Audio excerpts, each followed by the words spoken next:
My Fitbit recorded 8,000 steps last night while I was asleep in bed. I was staring at my wrist when Detective Lauren Briggs asked me to repeat what I'd just said. The Fitbit display glowed in the fluorescent light of the police station, showing 8,247 steps logged between 1:15 a.m. and 4:33 a.m. I'd been asleep the entire time, or at least I thought I had been. My fitness tracker, I said slowly, feeling the words catch in my throat. Says I walked over 4 miles last night, but I woke up in my bed. I never got up, not once. The detective leaned forward, her pen hovering over a yellow legal pad. Behind her, through the window of the interview room, I could see other officers moving through the hallway, normal people dealing with normal crimes. I wasn't sure what category this fell into yet. She asked me when I first noticed it, and I told her the truth. This morning, when I checked my sleep data like I did every morning with my coffee, expecting to see my usual 200 to 300 steps from bathroom trips. Instead, I saw numbers that made my stomach drop. 8,000 steps, a half marathon's worth of movement, while I was supposedly unconscious. 3 weeks earlier, everything had been normal. I'm a software engineer at a mid-sized tech firm in Austin, 34 years old, living in a decent apartment complex off Riverside Drive with my girlfriend of 2 years, Melissa. We'd been talking about getting a place together, maybe buying something before the market got even crazier. I'd bought the Fitbit 6 months prior as part of a New Year's resolution to track my fitness, the usual story. I'd been fairly consistent with it, wearing it every day, charging it every Sunday night. Melissa worked as a marketing coordinator for a startup downtown. Our lives were ordinary in the best way possible. We'd meal prep on Sundays, binge Netflix shows at night, occasionally go out with friends on weekends. I worked from home 3 days a week, which Melissa said she envied since her company required full-time office presence.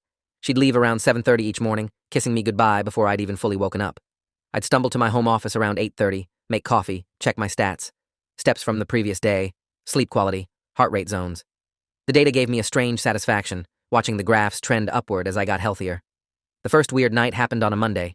I woke up feeling like I'd been hit by a truck, muscles sore, head foggy, that deep exhaustion that comes from not really sleeping at all.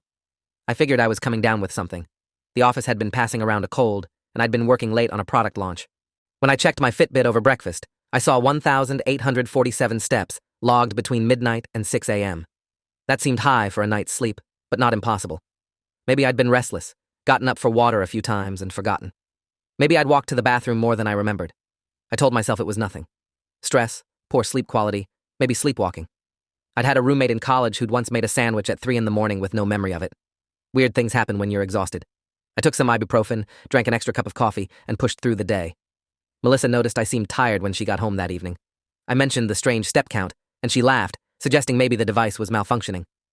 "Aren't those things supposed to be on your wrist?" she said, tapping my Fitbit. Maybe it was registering arm movements or something. That explanation satisfied me until it happened again. 4 days later, Friday night, I went to bed at 11 after we watched a movie. I took half a Benadryl because my allergies had been acting up, which usually knocked me out cold. I woke up Saturday morning at 7, feeling that same demolished exhaustion, like I'd run a marathon in my sleep. My calves were tight. My feet felt tender. When I checked the app, my throat went dry. 3,156 steps between 1 a.m. and 5 a.m. 4 hours of movement, according to the Fitbit's detailed timeline. The graph showed continuous activity, not the random spikes you'd see from tossing and turning, but sustained, steady movement. Walking movement. I sat on the edge of the bed, staring at the data, trying to make sense of it.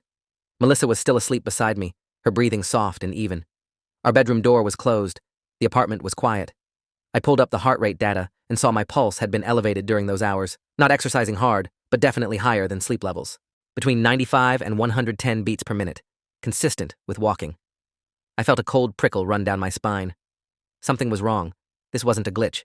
This wasn't restless sleep. Something was happening to me at night that I had no memory of. I spent that Saturday researching sleepwalking, parasomnia, and nocturnal movement disorders. The internet offered plenty of possibilities, but few answers. Most sleepwalkers perform simple, repetitive actions. Walking to the bathroom, opening doors, maybe going to the kitchen. They don't typically walk thousands of steps in a sustained pattern, and most people who sleepwalk have some awareness of it, either from family members noticing or from waking up in strange places. I had neither. I always woke up in bed, in the same position, with no memory of movement. Melissa had never mentioned seeing me get up, and she was a light sleeper. She'd wake up if I so much as went to get water. I didn't mention the second incident to her that day. I don't know why. Maybe I didn't want to worry her, or maybe I was afraid she'd think I was losing it. Instead, I suggested we set up the cheap security camera we'd bought months ago for the living room.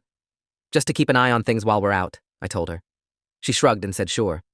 I positioned it in the bedroom that night, angled toward the bed, telling Melissa I wanted to see if I was snoring or moving around too much. She thought I was being paranoid about my sleep quality, but she didn't object. I went to bed that Saturday night with the camera recording. Sunday morning, I woke up feeling normal. Refreshed even. 8 hours of solid sleep according to the Fitbit, with only 142 steps logged, probably bathroom trips I didn't fully remember. I felt a wash of relief. Maybe the previous incidents had been flukes. Maybe I had been getting sick and was now recovering. I checked the security camera footage anyway, fast-forwarding through the night. Nothing unusual. I could see both of us sleeping. I got up once around 3 a.m., walked out of frame, presumably to the bathroom, and returned 2 minutes later. The step count matched. Everything was fine. I convinced myself I'd been overthinking it. By Monday, I'd almost forgotten about it. Work was busy with the product launch approaching, and I was pulling longer hours. Melissa had a big campaign deadline, so we were both stressed and tired. We ordered takeout most nights, collapsed on the couch, barely spoke beyond the logistics of our days. Normal life, normal stress, nothing weird. Then came the following Friday night. That's when everything fell apart in a way I couldn't rationalize away. I'd set the camera up again earlier that week, just to be safe, I told myself, and had been checking the footage each morning. Nothing unusual. But Friday night broke the pattern. I woke up Saturday morning with that same crushing exhaustion. Every muscle ached. My feet were dirty. That detail hit me like ice water. The soles of my feet had visible dirt on them, like I'd been walking outside. I stared at them, my mind refusing to process what I was seeing. Our apartment is carpeted. Even the bathroom is tile. There's no way to get dirt on your feet from walking inside. I grabbed my phone with shaking hands and pulled up the Fitbit app. 6,891 steps, logged between midnight and 4:47 a.m., nearly 5 hours of continuous walking. My heart rate had been elevated the entire time, the graph showing sustained activity in the fat burn zone. I stumbled out of bed, trying not to wake Melissa, and went to the living room to check the security camera. I pulled up the footage on my laptop, my hands trembling so badly I could barely work the trackpad. I started at 11 p.m. when we'd gone to bed. Normal. Both of us lying down, settling in. Then at 12:14 a.m., I watched myself sit up. The movement was smooth, deliberate, not the confused, disoriented behavior of a sleepwalker. I watched myself get out of bed, walk out of frame toward the bedroom door, and disappear. The timestamp ticked forward, 12:15, 12:30, 1 a.m. I didn't come back. Melissa never stirred. I fast-forwarded, my stomach churning. At 4:51 a.m., I reappeared in frame, walking back into the bedroom with the same calm, purposeful movement. I got back into bed, pulled the covers over myself, and settled into sleeping position. All of this without any sign of consciousness. No fumbling, no hesitation, just smooth, practiced motion. I watched it 3 more times, trying to find some detail that would make it make sense. On the 4th viewing, I noticed something that made my blood run cold. When I left the bedroom, I was wearing shoes. I could see them on my feet in the dim light from the hallway. When I returned, I was still wearing them. I got back into bed wearing shoes. I sat there on the couch, staring at the frozen frame of myself climbing back under the covers, and tried to remember anything from that night. Nothing. Complete blackness.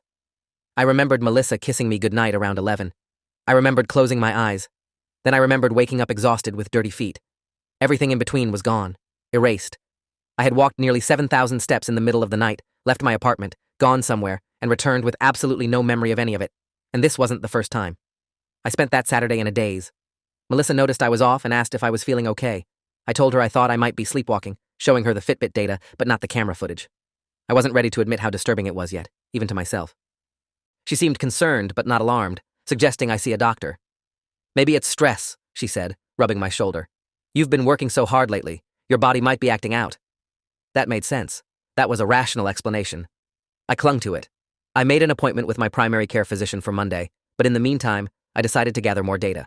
I moved the security camera to the living room, positioning it to catch the front door. If I was leaving the apartment, I needed to know where I was going. I also enabled location tracking on my phone, something I'd always had turned off for privacy reasons. If I was wandering around Austin in the middle of the night, my phone's GPS would record it. I told Melissa I was testing some new security settings. She barely paid attention, distracted by her own work stress. That night, Sunday, I went to bed with a sense of dread pooling in my stomach. I didn't want to sleep. I was afraid of what might happen while I was unconscious. Monday morning arrived like a sentencing. I woke up destroyed, worse than any of the previous times. My legs felt like rubber, my head pounded, and my Fitbit showed 8,247 steps, logged between 1:15 a.m. and 4:33 a.m., 3 hours and 18 minutes of sustained walking. I checked my phone's location history with trembling hands, pulling up the timeline while still in bed. The data loaded slowly, each second stretching out painfully. Then I saw it, a route map showing my movements from the previous night. I had left our apartment at 1:17 a.m. and walked to a location 3 blocks away, an address I didn't recognize on East 7th Street. I'd stayed there for 47 minutes. Then I'd walked to another location near the river, stayed for 32 minutes, and walked to a third address off South Congress. At each stop, The GPS showed me stationary, not moving around. Just there, standing or sitting somewhere for extended periods. Then, at 4:29 a.m., I'd returned home. The route was clearly marked on the map, a neat trail of breadcrumbs documenting my unconscious journey through downtown Austin in the middle of the night. I felt like I was going to be sick. This wasn't sleepwalking. Sleepwalkers don't navigate complex routes through city streets. They don't make multiple stops at specific addresses. I pulled up the security camera footage. At 1:16 a.m., I watched myself walk to the front door, unlock it with steady hands, and leave the apartment. I was fully dressed. Jeans, a hoodie, shoes. At 4:32 a.m., I returned, locked the door behind me, and walked back to the bedroom. No stumbling, no confusion. I moved like someone who was awake and aware of what they were doing. But I had no memory of any of it. None. I sat there on the edge of the bed, staring at the phone in my hands, trying to understand what was happening to me. Melissa had already left for work. The apartment was silent except for my own breathing, which was coming too fast, too shallow. I called in sick to work, actually sick with fear and confusion, and spent the morning Googling the addresses from my GPS history. The first location was a 24-hour convenience store. The second was a parking lot near the river with no businesses nearby. The third was a residential building, an older complex with about 20 units. None of them meant anything to me. I'd never been to any of these places, at least not that I could remember. Why would I go there in the middle of the night? What was I doing for 47 minutes at a convenience store? Why would I stand in an empty parking lot for half an hour? My doctor's appointment that afternoon provided no answers. Dr. Nathan Reeves, my physician for the past 5 years, listened to my explanation with increasing concern. I showed him the Fitbit data, the GPS routes, and one of the security camera videos. He watched it all in silence, his expression growing more serious with each piece of evidence. When I finished, he leaned back in his chair and said something I wasn't expecting. "I don't think you're sleepwalking." He explained that true sleepwalking, somnambulism, typically involves simple, automatic behaviors. Walking around the house, maybe going to the kitchen, performing routine tasks. What I was describing was far more complex. Navigating city streets, traveling to multiple locations, apparently interacting with the environment enough to avoid injury or detection. That required a level of consciousness that didn't align with any sleep disorder he was familiar with. He suggested 3 possibilities: complex, partial seizures that were somehow allowing me to perform elaborate activities during episodes, some kind of dissociative fugue state triggered by extreme stress, or, and he hesitated before saying this, someone might be drugging me. The word drugging hit me like a physical blow. I actually laughed, a short, barking sound. "That's not possible," I said. "I live with my girlfriend. We're the only ones with keys. No one else has access to my food or drinks." Dr. Reeves didn't look convinced. He ordered a full neurological workup, EEG, MRI, blood tests to check for seizure disorders or brain abnormalities. He also suggested, carefully, that I might want to get a comprehensive toxicology screen done privately. "Just to rule it out," he said. "Some substances can cause blackouts and complex behaviors. Benzodiazepines, certain sleep medications, even some combinations of over-the-counter drugs. If someone were giving you something, it might explain the memory loss and the extended periods of unconscious activity." I left the appointment feeling worse than when I'd arrived. The idea that someone might be drugging me seemed insane, but so did everything else that was happening. I decided to follow his advice and went to a private lab that afternoon to have blood drawn for a comprehensive drug panel. The neurological tests would take a few days to schedule, but the toxicology results would be available in 48 hours. I drove home in a fog, barely paying attention to traffic, my mind spinning through possibilities. If someone was drugging me, who? How? Why? And what was I doing during these blackout periods? Was I just wandering around, or was someone controlling me, directing me to specific locations for specific purposes? That night, I told Melissa everything. I showed her all the evidence, the Fitbit data, the GPS routes, the security footage. I watched her face go through a series of expressions: confusion, disbelief, concern, fear. When I mentioned the possibility of being drugged, she looked horrified. "That's insane," she said, echoing my own reaction from earlier. "Who would do that? Why?" I didn't have answers. She suggested maybe I should stay somewhere else for a few nights, maybe with a friend, just to see if the episodes continued in a different environment. It was a good idea, but something stopped me from agreeing immediately. A small, paranoid voice in the back of my mind asking, why did she suggest I leave? I hated myself for thinking it. This was Melissa. We'd been together for 2 years. She had no reason to hurt me. But the voice persisted, whispering doubts I didn't want to acknowledge. Instead of leaving, I suggested we lock the bedroom door from the inside and hide the key. If I tried to leave during the night, I wouldn't be able to. Melissa agreed, though she looked uncomfortable with the idea. We wedged a chair under the doorknob too, for extra security. I went to bed that night feeling like a prisoner in my own home, but at least I'd be safe. At least I wouldn't end up wandering the streets again. I woke up Wednesday morning in bed, feeling relatively normal. The Fitbit showed 287 steps overnight, reasonable for bathroom trips. The bedroom door was still locked, the chair still in place. Relief flooded through me so intensely I almost cried. Whatever was happening, the physical barrier had worked. I couldn't leave if I couldn't open the door. It was that simple. Melissa seemed relieved too, giving me a long hug before leaving for work. "See," she said, "maybe you just needed to feel secure. Sometimes anxiety can cause all kinds of physical symptoms." I wanted to believe her. But when I checked the security camera footage from the living room, which I'd left running, my relief evaporated. At 2:03 a.m., the front door had opened. Someone had entered the apartment, moved around the living room for several minutes, then left at 2:47 a.m. The footage was grainy in the low light, but I could make out a figure moving through the space with familiar ease, like they knew the layout. They went to the kitchen. They spent time near the couch. Then they left, locking the door behind them. I watched the clip 5 times, my heart hammering. Someone had been in our apartment while we slept. Someone with a key. Someone who knew where the security camera was positioned because they stayed just out of clear view the entire time, their face never fully visible. I called the apartment complex's management office immediately. The woman who answered, Susan, according to her professional greeting, listened to my frantic explanation that someone had entered my unit without permission. She sounded skeptical, but agreed to check the master key log. According to their records, no maintenance staff or office personnel had accessed my apartment in the past week. The only key access was from the 2 keys issued to me and my girlfriend when we signed the lease 18 months ago. "Could someone have made a copy?" I asked, my voice cracking. "That's against lease policy," Susan said primly. "All keys are tracked, and unauthorized duplication is grounds for immediate eviction." That didn't answer my question. I told her I wanted the locks changed immediately and that I'd file a police report about the break-in. She said they could schedule a lock change for Friday, 2 days away. I hung up feeling frustrated and frightened. 2 days. Anything could happen in 2 days. I called a locksmith directly and paid extra for same-day service. By 5 p.m., our apartment had new locks and new keys. I didn't give the spare to the office. I kept both copies. When Melissa came home, I showed her the footage and the new keys. She looked shaken. "Maybe it was maintenance," she suggested weakly. "Maybe they didn't log it properly."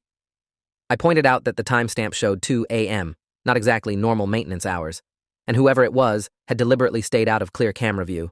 That wasn't the behavior of someone doing legitimate work. Melissa didn't have a good response to that. She suggested again that maybe I should stay elsewhere, but I was tired of running from this. I needed to know what was happening and why. Thursday morning brought the toxicology results. I picked them up from the lab in person, sitting in my car in the parking lot as I read through the report. The technical language was dense, but the summary at the end was clear enough. Positive for zolpidem, Ambien, at levels consistent with a 20 to 30 milligrams dose. Zolpidem, a powerful sedative hypnotic medication used for insomnia. At high doses, it was known to cause complex sleep-related behaviors, including walking, driving, eating, and other activities while not fully awake. The medical literature called it Ambien sleepwalking.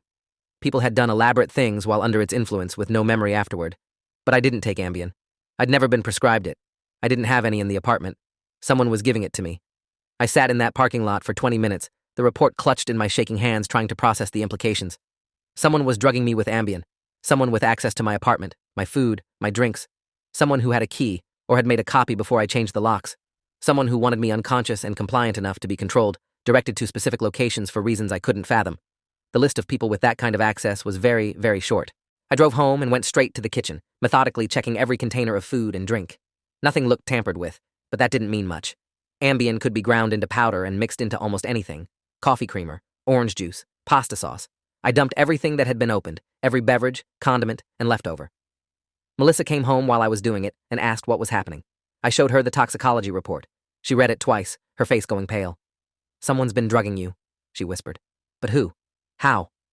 I said I didn't know, but we needed to call the police. This was beyond weird sleep problems or stress. This was a crime. Someone was systematically poisoning me, controlling my movements, using me for something while I was unconscious. Melissa nodded slowly and pulled out her phone. Detective Lauren Briggs arrived at our apartment an hour later with her partner, Officer Michael Torres. She was mid-40s, with tired eyes and graying hair pulled back in a practical ponytail. Torres was younger, maybe 30, with the kind of attentive posture that suggested he actually cared about details. I laid everything out for them. The Fitbit data, the GPS routes, the security footage, the toxicology report, the break-in video. They took notes, asked questions, exchanged looks I couldn't interpret. Detective Briggs focused on the timeline, asking me to walk through each incident chronologically. Officer Torres examined the security camera footage closely, replaying the break-in sequence multiple times. When I finished explaining, Detective Briggs sat back and said something that made my skin crawl. "Has anyone in your life been acting differently lately? New people in your social circle? Changes in behavior from people close to you? Unusual requests or questions?" I thought about it. Nothing obvious. My life had been routine: work, home, Melissa, occasional friends. No new people, no strange interactions. Except, I trailed off, remembering something. About 2 months ago, Melissa had suggested I start taking melatonin for better sleep. She'd bought a bottle and left it on the bathroom counter. I'd taken it a few times but stopped because it made me groggy in the morning. When did the first incident occur? Detective Briggs asked. I pulled up my Fitbit app and checked the data history. The first night with unusual step counts had been exactly 3 weeks ago. The melatonin bottle had appeared in our bathroom about 5 weeks ago. My mouth went dry. I need to check something, I said, getting up and walking to the bathroom with both officers following. I found the bottle in the medicine cabinet, just a standard over-the-counter supplement from a drugstore chain. I handed it to Detective Briggs. She examined it carefully, then turned to Torres. Bag this, she said. We'll have it tested. She turned back to me, her expression serious. I need to ask you some direct questions, and I need you to be honest with me. Has your girlfriend had access to your food and drinks? Does she prepare meals for you? Do you share beverages? I felt sick answering, but I nodded yes to all of it. Melissa cooked dinner most nights. She made coffee in the morning sometimes. We shared containers of juice, milk, everything. It would be trivially easy for her to add something to my food or drinks without me noticing. Detective Briggs looked at Melissa, who was standing in the living room doorway looking pale and frightened. Ma'am, I'm going to need you to come down to the station to answer some questions. The next few hours were a blur. Melissa went with the officers, protesting that she hadn't done anything, that she would never hurt me, that this was all some terrible misunderstanding. I stayed at the apartment, feeling like the walls were closing in. Detective Briggs had asked me not to leave, saying they might need to search the premises. Around 10 p.m., she called me. The melatonin bottle had tested positive for crushed Ambien tablets, roughly 20 milligrams per melatonin pill, enough to cause significant sedation and complex sleep behaviors. They'd also searched Melissa's car and found a second bottle of Ambien in her glove compartment, prescribed to her under her own name from 3 months ago. She'd claimed it was for occasional insomnia, but the prescription had been filled twice, once in early December and again in early January. Each bottle contained 30 pills. According to the pharmacy records, she should have had at least 40 pills left. They'd found only 6. We're holding her for questioning, Detective Briggs said. Based on the evidence, we have probable cause to believe she's been administering a controlled substance to you without your knowledge or consent. That's felony assault in Texas, but we need to understand the why. Why would she do this? What was she trying to accomplish by controlling your movements at night? That was the question that haunted me through the sleepless night that followed. Alone in the apartment, our apartment, though it didn't feel like ours anymore, I tried to piece together what possible motive Melissa could have. Money? We kept separate bank accounts and split expenses evenly. She earned slightly more than I did. There was no financial incentive I could see. Another relationship? Maybe she was meeting someone while I was unconscious, but that didn't explain drugging me. She could just wait until I was naturally asleep. Control? Some kind of psychological dominance game? That seemed too elaborate and strange. The GPS data showed I'd been to specific locations. Maybe she was using me for something, making me go places, do things that she needed done but couldn't do herself. But what? I pulled up the list of addresses again, cross-referencing them with Google Maps, the convenience store, the parking lot, the residential building. I decided to visit them in person the next day. Maybe seeing the locations would trigger some memory or reveal some clue about what I'd been doing there. Friday morning, Detective Briggs called again. Melissa had confessed. Partially. She admitted to putting Ambien in the melatonin bottle, but claimed she'd done it to help me sleep better because I'd been so stressed and tired. She said she didn't know it would cause me to walk around at night, and she certainly hadn't been directing my movements or controlling where I went. Detective Briggs didn't believe her. Her story doesn't add up, she told me. She had to have known that Ambien could cause complex behaviors. It's one of the most well-known side effects, clearly stated on all the warning labels. And the dosage she was giving you was high enough to almost guarantee you'd be in a heavily suggestible state. Plus, there's the break-in footage. We've been analyzing it more carefully, and we're confident the person entering your apartment that night was her. The height, build, and movement patterns all match. She came in while you were locked in the bedroom, did something in the apartment, then left. We need to figure out what she was doing and why. That afternoon, I drove to the first address on my GPS history, the 24-hour convenience store on East 7th. It was a standard setup: snacks, drinks, lottery tickets, a bored clerk behind plexiglass. I asked if they had security footage from the previous Sunday night. The clerk looked at me like I was insane. I explained I thought I might have been there and needed to verify it for a police investigation. He called the manager. The manager, a harried man named George, said they kept footage for 30 days and agreed to check their system for the time period I specified. 20 minutes later, I was watching myself on a grainy monitor in the back office. There I was, walking into the store at 1:19 a.m. I moved slowly, deliberately, like someone underwater. I went directly to the ATM in the corner, something I hadn't noticed when I walked in, and stood in front of it for several minutes. The camera angle wasn't quite right to show the screen, but I could see my hands moving, pressing buttons. Then I walked out. The timestamp showed I'd been there for 43 minutes, most of it standing at that ATM. Did I take money out? I asked George. He pulled up the transaction logs. My debit card had been used to withdraw $400 at 1:31 a.m. Maximum daily limit from that ATM. I felt cold all over. I checked my bank account on my phone. I hadn't looked at it in a few days, focused as I'd been on the medical crisis. The withdrawal was there. $400 removed from my checking account at 1:31 a.m. on Sunday. But the money wasn't in my wallet. I'd checked that morning after finding the Ambien results, panicking that I might have lost my cards during my blackout wandering. Everything had been in place. License, debit card, credit cards, $63 in cash. If I'd withdrawn $400, where had it gone? George printed out a still image from the footage showing me at the ATM. I thanked him and left, my mind racing. The second location was next, the parking lot by the river. It was exactly what it looked like on Google Maps, an empty lot near a closed business, poorly lit, isolated. According to my GPS data, I'd stood here for 32 minutes in the middle of the night. Why? I walked around the perimeter, looking for anything that might explain it. Nothing obvious. No cameras that I could see, just cracked asphalt and the sound of the river nearby. I was about to leave when I noticed something. A vehicle parked at the far end of the lot. A dark sedan, windows tinted, no one inside that I could see. It hadn't been there when I pulled in. I took a photo of the license plate and left quickly, feeling exposed. The third location, the residential building off South Congress, was more promising. It was an older complex, maybe 30 years old, with external stairs and numbered doors. I didn't know which unit I'd been at, but the GPS marker was precise enough to narrow it down to a cluster of about 4 units. I stood in the parking lot, staring up at the building, trying to will my drugged brain to remember something. Nothing came. I was about to leave when a door opened on the second floor and a woman stepped out. She was maybe 50, wearing scrubs like she'd just gotten off a hospital shift. She saw me and paused. "Can I help you?" she called down. I made a split-second decision, to be honest. This is going to sound strange, but I think I was here a few nights ago and I don't remember it. I'm trying to figure out what happened. Her expression shifted from suspicious to concerned. "You look familiar," she said slowly, coming down the stairs. "Were you here Monday night? Around 2 in the morning?" My heart stopped. "Yes, I think so. Do you know what I was doing?" She studied me for a moment, then said something that changed everything. "You knocked on my door. Unit 214. You handed me an envelope with cash in it, $400, and said it was from Melissa, that she couldn't come herself, but wanted to make sure I got the payment this week. Then you left. You seemed off, like you were sick or drunk or something. I almost didn't take it, but I needed the money, and Melissa had said she might send someone." The world tilted. "I'm sorry," I said carefully, "but who are you? How do you know Melissa?" The woman looked uncomfortable. "I'm Janet Holloway, Melissa's mother. We don't have a good relationship. She's been helping me out financially for about a year, sending me cash each month for my medical bills. She said she didn't want anyone knowing about it, especially you. She said you wouldn't understand family obligations or some such. So I was confused when you showed up instead of her, but I figured she must have told you after all." I stood there in that parking lot, trying to process what Janet Holloway had just told me. Melissa's mother.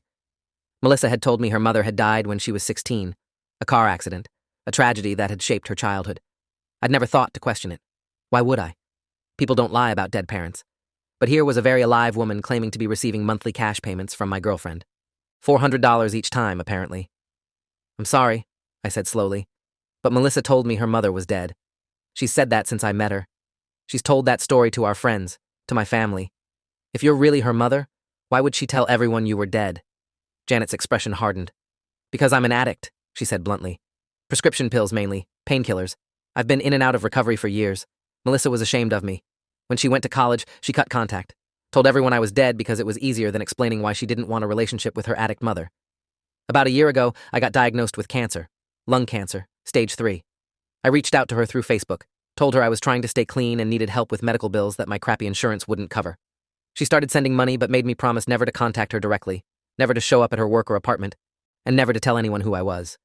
She pulled out her phone and showed me messages between her and Melissa, months of texts coordinating cash payments, medical updates, instructions to stay away. The texts were cold, transactional, but they were definitely from Melissa's number. I recognized her typing style. "She sends the money through you?" I asked, though I already knew the answer. Janet nodded. "Usually she drops it off herself, late at night when no one will see. But this week she sent you instead. You knocked on my door at 2 in the morning, handed me the envelope, said your little speech, and left. I figured she'd finally told you the truth. Guess not." I felt like I'd been punched in the stomach. This was why Melissa had been drugging me. Not for some elaborate crime or affair, but to keep her shameful secret. She'd been using me as an unconscious courier, making me withdraw cash and deliver it to her supposedly dead mother while I was too heavily sedated to remember. She'd controlled me like a puppet, sending me out into the night to do her errands while she maintained her carefully constructed lie, and she'd done it multiple times. All those nights with high step counts, how many of them had been drug-induced trips to Janet's apartment? I thanked Janet for her time and left, calling Detective Briggs as I drove. I told her everything. When I finished, she was silent for a long moment. Then she said, "Come down to the station. We need your statement on record, and I think we have enough now to charge her."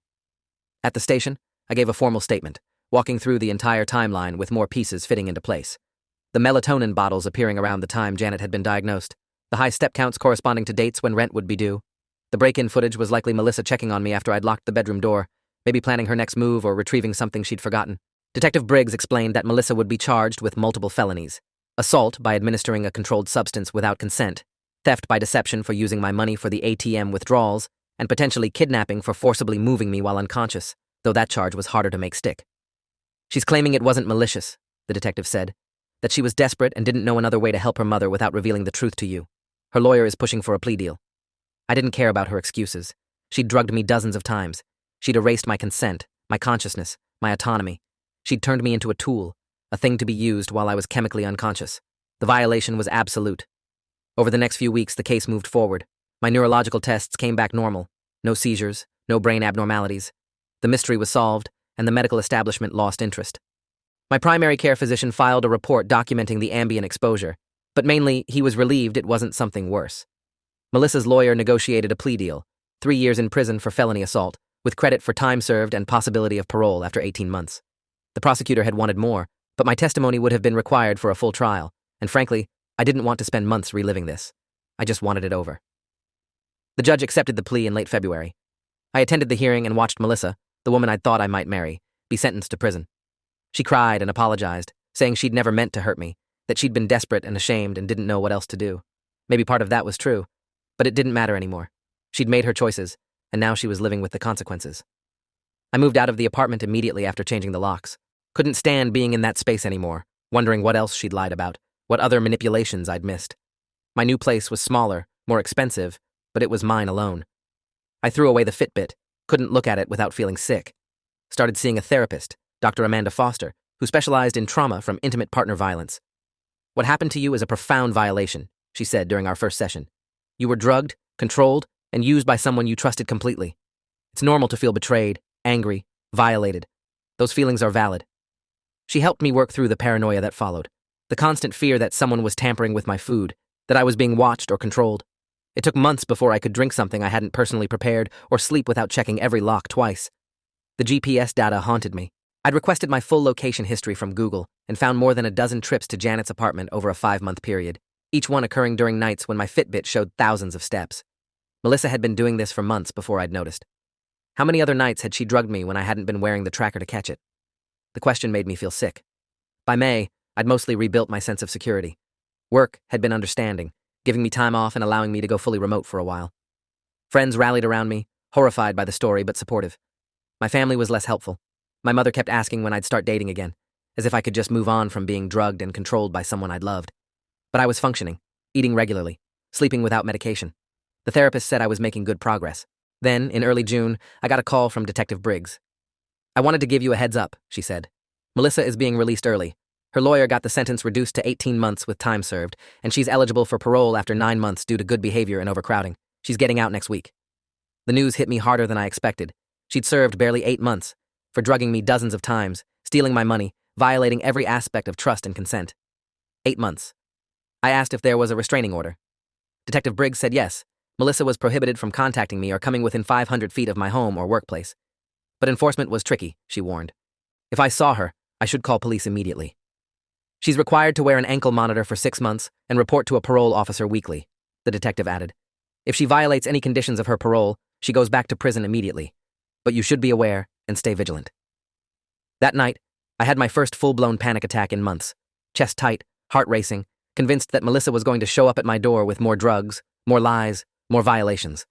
Dr. Foster talked me through it over the phone, reminding me that I had resources now, awareness, protection. I wasn't the same trusting person I'd been before. I knew what to look for. But the fear lingered. I started checking my locks obsessively again, installed a security system with cameras covering every entrance, and changed my daily routines to be less predictable. I hated living this way, hated that she'd taken my sense of safety and turned it into constant vigilance.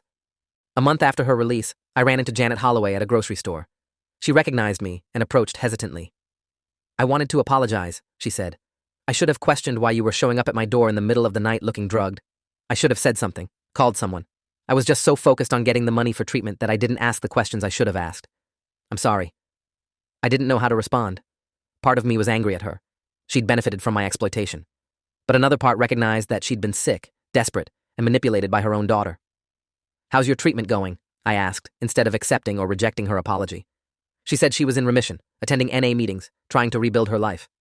Melissa had stopped sending money after her arrest, obviously, but Janet had found a support group and was managing. We talked for a few more minutes, and before we parted, she said something that stuck with me. "My daughter is very good at lying.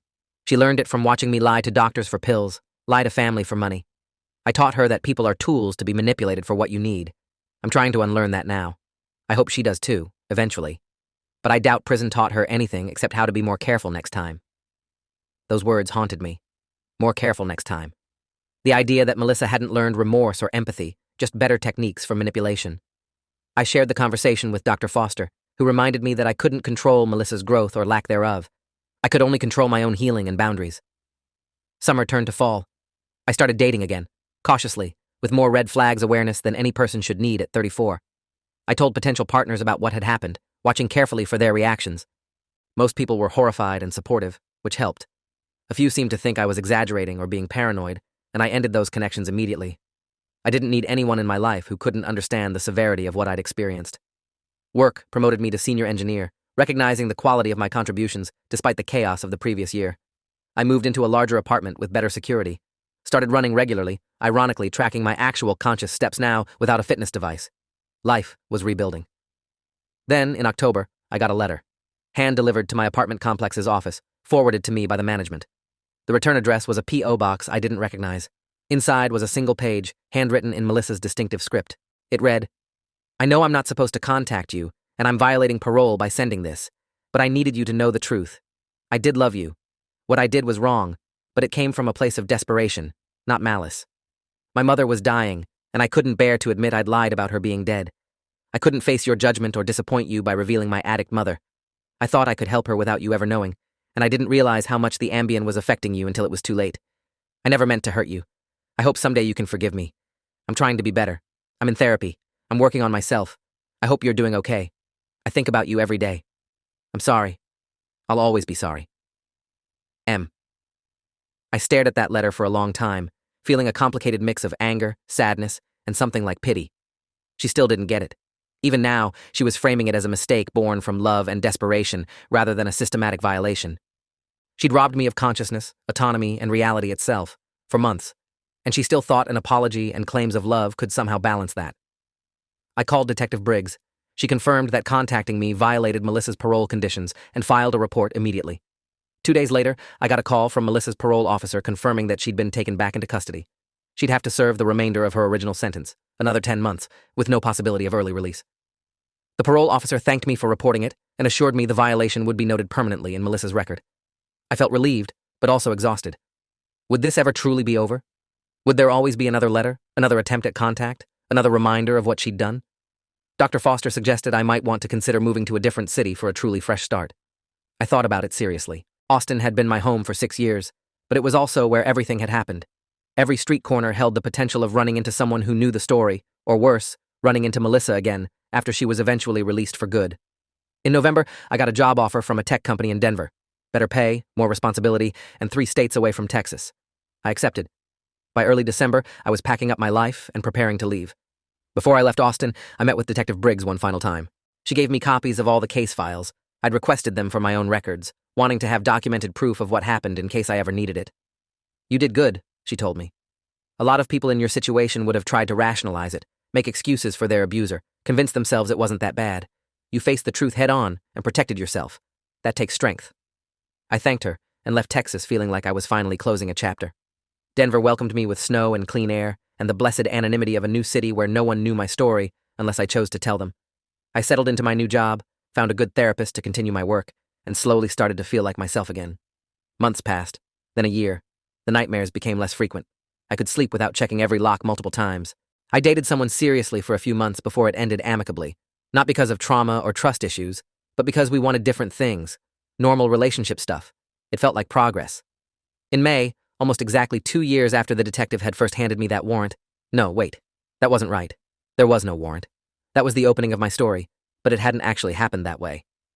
Let me correct that. In May, almost exactly 2 years after I first saw those 8,247 steps on my Fitbit, I got a message from Janet Holloway on Facebook. "I thought you should know," she wrote. "Melissa was released last month. She's living with me temporarily while she looks for work. She's different now, quieter, more careful about what she says. She asks about you sometimes, but I tell her that chapter is closed and she needs to move forward. I think prison changed her, but not in the way anyone hoped. She's harder now, more bitter. I wanted to warn you in case she reaches out again. Please stay safe." I thanked her for the heads up, but told her I'd moved out of state and had no intention of ever having contact with Melissa again. I blocked Melissa on every platform I could think of, changed my phone number one final time, and made sure my new address wasn't linked to any public records. The last thing I needed was another unwanted letter or attempt at contact. That was 6 months ago. I haven't heard from Melissa since, and I don't expect to. My life is good now, genuinely good in a way that doesn't require qualifiers or caveats. I have work I enjoy, friends I trust, a therapist who's helped me rebuild my sense of safety and autonomy. I've learned to recognize red flags early and to trust my instincts when something feels off. The experience taught me that trust isn't weakness and boundaries aren't cruelty. That the people who truly care about you will respect your autonomy, not exploit your unconsciousness. That sometimes the person sleeping next to you is the last person who deserves your vulnerability. I still think about those nights sometimes, all those hours of my life that were stolen from me, experiences I'll never remember, autonomy I can never recover. The violation was profound and permanent. But I survived it. I reported it.